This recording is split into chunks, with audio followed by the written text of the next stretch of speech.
Hey everybody, Hoosier Jedi here again with another review for you. This time I'm going to be tackling episode 7 of Green Lantern called Reckoning. First of all, I have to say, if you are a fan of the comics, there are so many shoutouts and little references to things from the books that, yeah, you will be in geeky fanboy heaven here watching this episode. But I'll talk some more about that in a little while. Let's get to the main focus of this episode, which is, of course, Razor. This is so much Razor's episode, and in a lot of ways, it's the culmination of everything we've seen with Razor so far. While watching this, I was reminded of a quote I found in a book I once read about Japan. Now, it was a quote of a famous samurai whose name I unfortunately don't remember, but it basically goes, "The life of a samurai is spent looking for a place to die." And while Razor really isn't very much like a samurai, that's really what's going on with him in this episode, and more or less has been going on with him since he joined or was taken prisoner right from the start. Razor's been looking for a place to die. He's been looking for a way to die that will grant him some small measure of redemption, some small measure of peace in his own mind.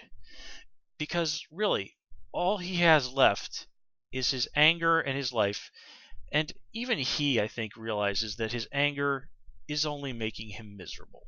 So, like I said, that's all he has left to offer is his own death.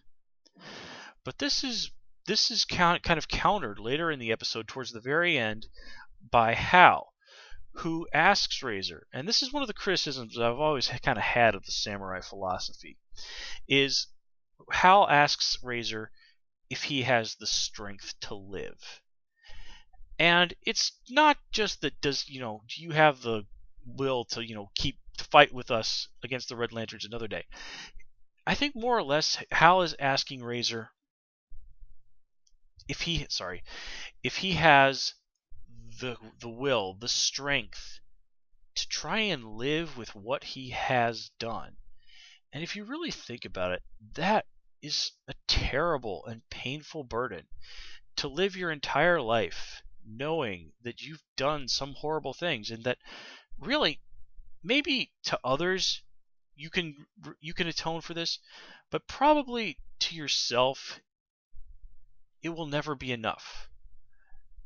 That atonement is a hole that cannot be filled. It isn't a case of, do X number of good deeds and you are forgiven. Now, other people might see that way, but from what I've read of history of people who've kind of gone really far and done these sort of things, and this is a theme you see in many TV shows where people who have done bad things and have returned to try and atone. The TV show Angel is a fantastic example of this. The whole thing of this is, again, as I said, atonement is an ongoing process. You can't just say, okay, I have done X number of good deeds. I'm going to call it good there. I'm washing my hands of it all. No, that's not how it works. And we're starting to see this sort of really take shape in Razor's story. But yeah, there's so much else I got to talk to, and only so much time. So let's sort of skip along to that. Okay, let's delve into the lore of what's going on a little bit here. Again, so much cool stuff drawn from the comics, so much stuff drawn from the Geoff Johns run. Let's see. But one thing that is, of course, not from there is Yzmolt. That comes from, if I'm remembering right, the famous Alan Moore story with him talking about Abin Sur and the Empire of Tears and the Children of the White Lobe.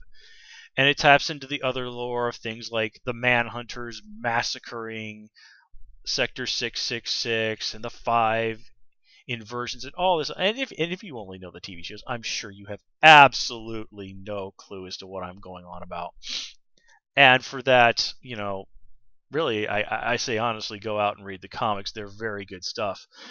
But again, this is so much an episode that is a treat for the fans, especially if, like me, you've been reading Green Lantern for getting on to be about 15 years. And one thing I did notice let me talk about a couple of things I noticed that they have changed from the comics. One, they've made Atrocitus just directly responsible for what happened to Razor. I can't really say that I like this particular change, because one thing that I think really kind of made the Red Lanterns characters that in the real world were able to get their own series is that most of them were people who were victims of circumstances, like Atrocitus himself. I don't know what they're going to do in the story, but let's just say I'll give you throw you out a minor spoiler that basically his family was killed by the Manhunters, who, I mean, actually not just family, his entire planet, more or less his entire species were wiped out by the Manhunters. He's one of the sole survivors of that. And look at or if you noticed when Razor lands on the ship, you see the woman with the sort of bone wings. Okay, that's Bells or Blez. I'm not sure. Let's go with Blez. I'm not exactly sure how her name is pronounced.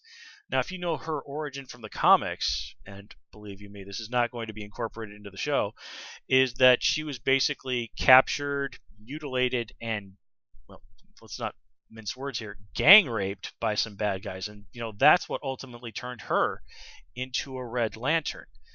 And that's really where a lot of the Red Lanterns come from, is they're beings who are born essentially out of tragedy, because like I said, they're victims of circumstance most of the times.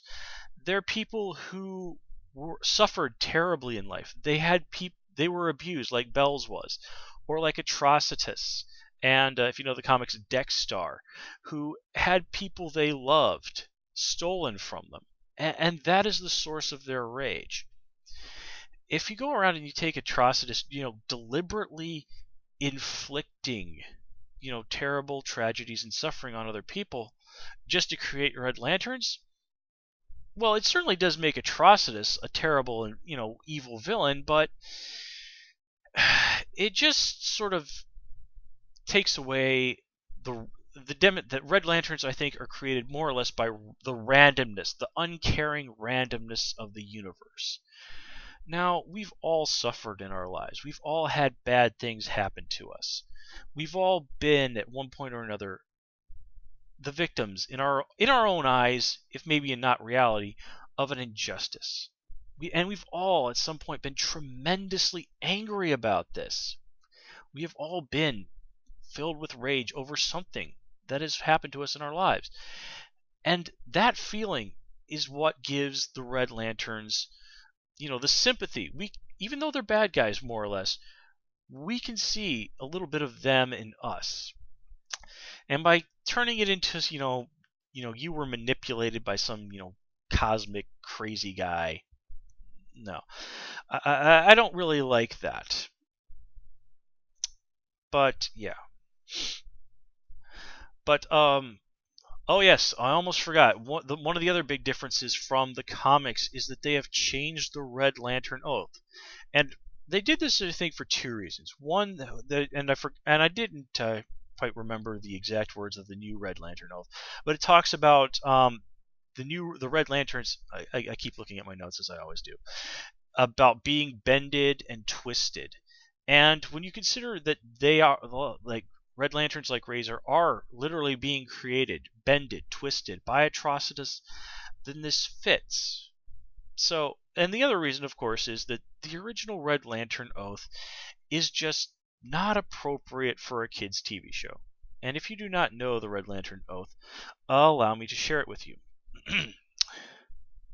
With blood and rage of crimson red, ripped from a corpse so freshly dead, together with our hellish hate, we'll burn you all, that is your fate.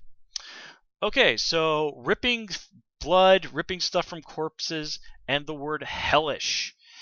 Yeah, that ain't gonna fly on kids' TV, I'm sorry. And, I honestly have no real problem with the new Red Lantern Oath. I'm sure there's some videos or comments I'm posting on the internet.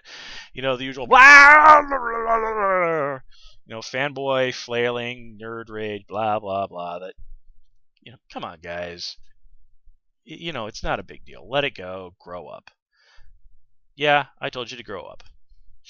Okay. So, anyways, let's see. One thing that I did like, going back to Atrocity just for a moment, is he sees through the hero's ruse absolutely immediately. There is, in my mind, nothing better than a villain who is smart. A villain who is smart, who is genre savvy, is so much more a challenge for the heroes to overcome. And additionally, they're much more interesting, I think, for the audience, to watch, because we know a lot of the tricks of whatever genre or TV or series that we're going to be watching. We know the tricks that heroes in sci-fi movies and superhero movies pull. And having a bad guy who's wise to that as well, as I said, adds a lot to the challenge for the heroes. To hop away from Atrocitus, let's talk about another Red Lantern, and that's Zox, voiced by SpongeBob himself, Tom Kenny. Man, is there any way that to deny that Tom Kenny has to be having an absolute blast playing Zox? I mean, just Zox, just listening to him. I mean, he's clearly having a ball playing this evil little ball creature. I mean, that's what Zox is. His line about like, "Can I cut off his head now?" That was great. That's just fun.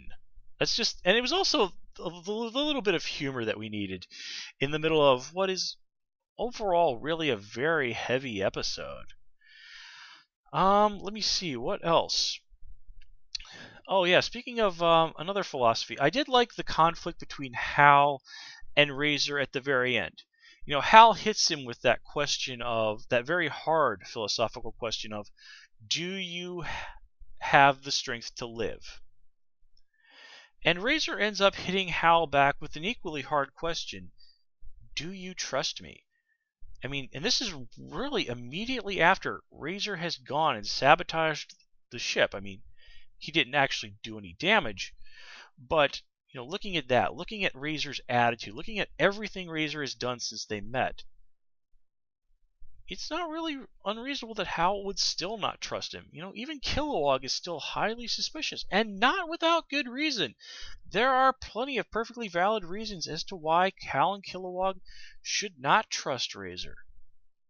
And yet, the answer is yes. After everything that's happened, Hal does trust Razor, which I think speaks tremendously to Hal's character. One thing I like here is that Hal's different from the comics is that he's a little bit more of a straight up hero. He's taken a little bit more of the cue from Superman, where in the comics Hal is a little bit more, a little bit more ambiguous, a little bit more rough around the edges, a little bit more of a suspicious guy. And again, in the comics this is not without reason. But I think it speaks well of Hal in these circumstances. And let me see, what else?